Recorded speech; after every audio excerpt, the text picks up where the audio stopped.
ప్రేమ, యేసుని ప్రేమ.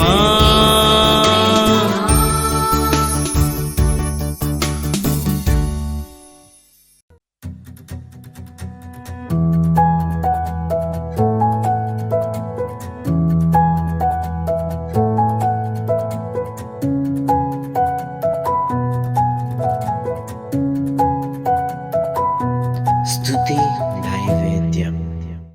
Praise the lord. ప్రభునందు ప్రియమైన వాళ్ళారా, అందరూ బాగున్నారు కదా? మీ కుటుంబ ప్రార్థనలు నిత్యము జరుగుతున్నాయా? కుటుంబ ప్రార్థన చేసి కుటుంబాన్ని దేవుడు ఎంతగానో ఆశీర్వదిస్తాడు, ఫలింపజేస్తాడు. మరి వారి గుడారాలలో ఏ విధమైన అనారోగ్యాలు కూడా రాకుండా దేవుడు చేస్తాడు. 139వ కీర్తన నుంచి మనం చదువుకుంటున్నాం. మరి 7, 8, 9, 10 వచనాలు మనము చదువుకుందాం. నీ ఆత్మ యుద్ధ నుండి నేను ఎక్కడికి పోదును, నీ సన్నిధి నుండి నేను ఎక్కడికి పారిపోదును. నేను ఆకాశంకి ఎక్కినను, నీవు అక్కడ ఉన్నావు. నేను పాతాళమందు పండుకునినను, నీవు అక్కడను ఉన్నావు. నేను వేకువ రెక్కలు కట్టుకుని సముద్ర దిగంతములలో నివసించినను, అక్కడను నీ చెయ్యి నన్ను నడిపించును, నీ కుడి చెయ్యి నన్ను పట్టుకును. ప్రార్థన చేసి, మహాపరిశుద్ధుడ మా తండ్రి, ఈ వాక్యం ద్వారా మీ ప్రజలతో మీరు మాట్లాడండి. నీ దాసుని మరుగు చేసి ఊరగా వాడుకోమని యేసు నామమున ప్రార్థన చేయుచున్నాము తండ్రి. ఆమేన్. చూడండి, భక్తుడైన దావీదు చక్కని ఈ కీర్తనలో ఎన్నో గూఢమైన విషయాలు, మనకి అవసరమైన విషయాల్ని పరిశుద్ధాత్మ దేవుడు పంచుకుంటాడు. నీ ఆత్మ యుద్ధ నుండి నేను ఎక్కడికి పోదును. దేవుని ఆత్మ అంతటా ఉంటాడు. పరిశుద్ధాత్మ దేవుడు అంతటా సంచారం చేస్తాడంటాం కదా. దేవుని యొక్క ఆత్మ నుండి మనం ఎక్కడికి పారిపోలేము. ఎక్కడికి వెళ్ళినా దేవుని ఆత్మ మనల్ని పట్టుకునే ఉంటుంది. కాబట్టి అందుకనే అంటాడు ఆయన, నేను నిన్ను విడువను, ఎడబాయను. దేవుడు మనల్ని ఎలాగా విడవకుండా ఉండగలడు అంటే ఆత్మ ద్వారా.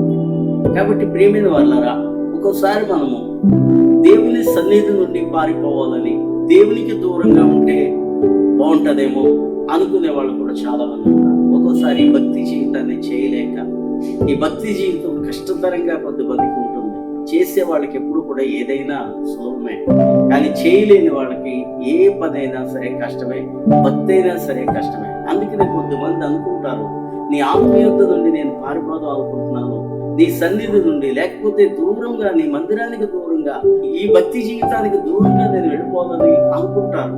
కానీ దేవుని యొద్ద నుంచి మనం పారిపోలేమని భక్తుడైన దావీదు చెప్తా ఉన్నాడు. దావీదు కూడా కొన్ని పరిస్థితుల్లో ఇలాంటి భక్తిని నేను ఎందుకు చేయాలి, ఎందుకులే దేవునితో మనకి సహవాసం, ఇది చాలా కష్టంగా ఉంది, నన్ను ఊరికనే శత్రువులు తరుముతున్నారని చెప్పి బాధపడిపోయి దావీదు అనేక సార్లు ఇలాంటి మాటలు మాట్లాడాడు. ఒకసారి ఏంటి, కానీ విశ్వాసానికి కర్త అయిన దేవుడు విశ్వాసులుగా ఉన్న వారిని, ప్రభుని నమ్మిన వారిని ఎంత మాత్రం చేయవిడక ఆయనే కర్త కాబట్టి ఆయనే మనల్ని నడిపిస్తాడు. హల్లెలూయా.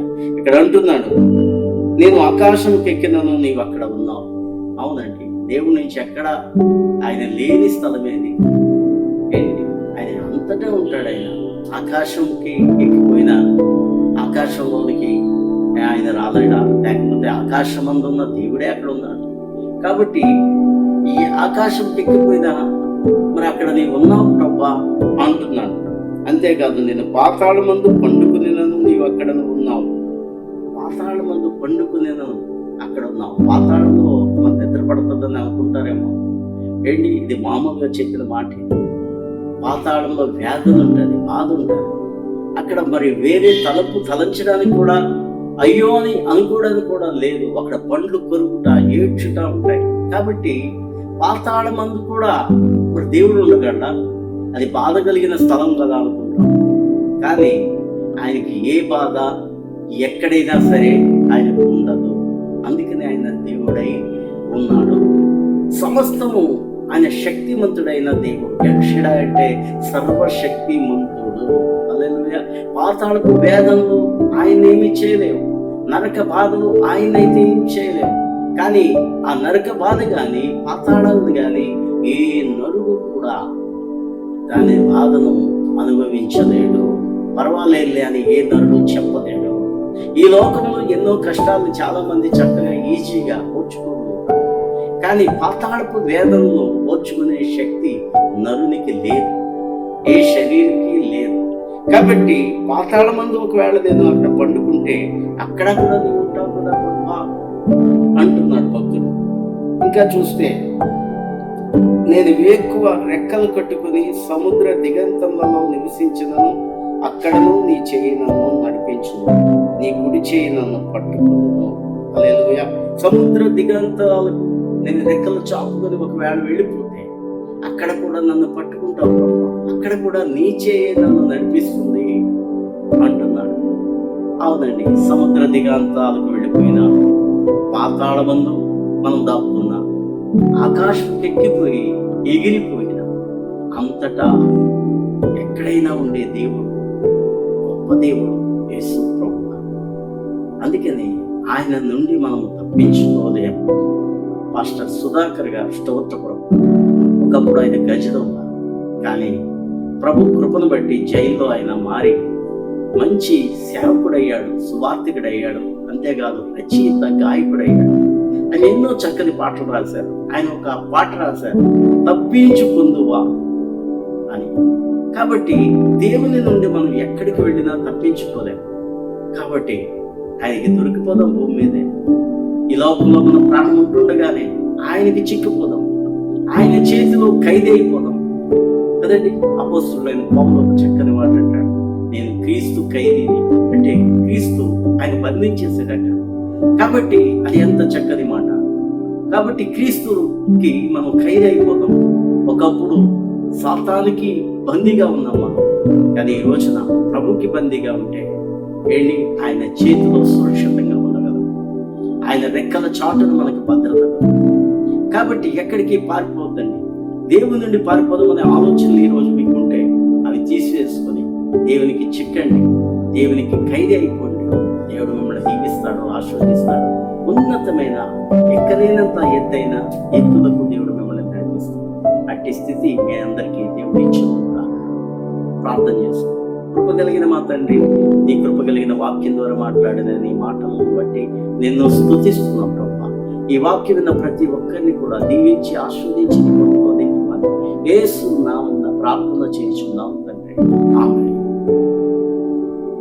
ఈరోజు రక్షణ పుట్టినరోజు జరుపుకుంటున్న మన్యం శంకర్, ఎర్ర వీరబాబు, సూరాడ రమణ, సూరాడ పూరమ్మ, ఆలమూరు శ్రీనివాస్, లక్ష్మి, సీతమ్మ, గిడుతూరి ప్రసాద్, గిడుతూరి తిరుమల రాణి, నల్లి వరాలమ్మ, స్వాతి, వీరందరినీ కూడా దేవుడు దీవించి వారి యొక్క రక్షణ జీవితంలో, ఆత్మీయమైన జీవితంలో ఇంకనూ అన్ని విషయాల్లో అభివృద్ధిని దేవుడు ఇచ్చును గాక.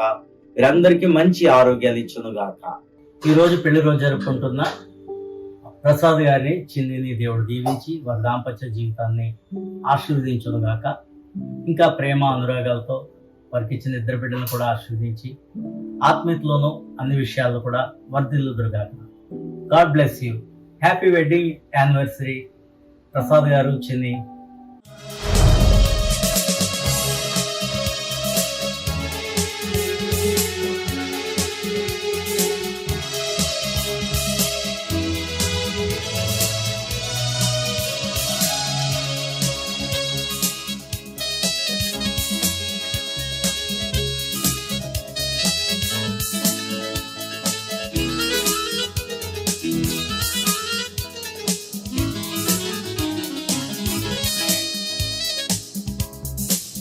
లోక స్నేహమే నన్ను చెరిపి గేలి చేసి నవ్వెను, కఠిన మనసుతో నీదు గాయమే తరచు తరచు రేపితి.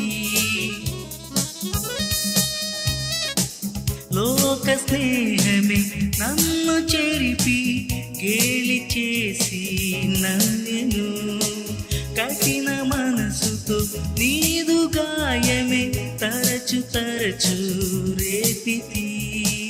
అయిన నీదు